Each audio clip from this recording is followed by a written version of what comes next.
Tirunelveli style கத்திரிக்காய் கிச்சடி செய்கிறதுக்கு இந்த மாதிரி வெள்ளை கத்திரிக்காவை பார்த்து சூஸ் பண்ணி எடுத்துகிட்டு மேலே இருக்கிற க்ரீன் போர்ஷனை கட் பண்ணிவிட்டு பெரிய பெரிய பீசஸாக கட் பண்ண கத்திரிக்காவோட காரத்துக்கு தேவையான அளவு பச்சை மிளகாய் சேர்த்து கொஞ்சம் தண்ணியும் சேர்த்து ப்ரெஷர் குக்கரில் ஒரே ஒரு விசில் மட்டும் வச்சு குக் பண்ணதுக்கப்புறம் அதை நல்லா ஆற வச்சு ஒரு மிக்சர் ஜாரில் போட்டு இந்த மாதிரி ஒரு ஓட்டி எடுத்துக்கோங்க.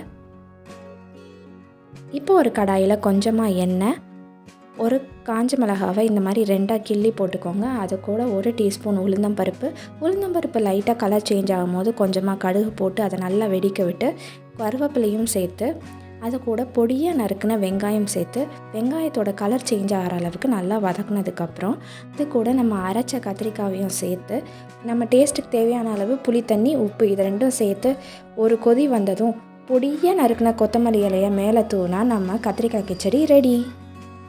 இதை சுட சுட இட்லி, தோசை, சப்பாத்தி, வெண்பொங்கல் இது கூடலாம் வச்சு சாப்பிட்டு பாருங்கள். டேஸ்ட் அல்டிமேட்டாக இருக்கும். கண்டிப்பாக ட்ரை பண்ணி பாருங்கள்.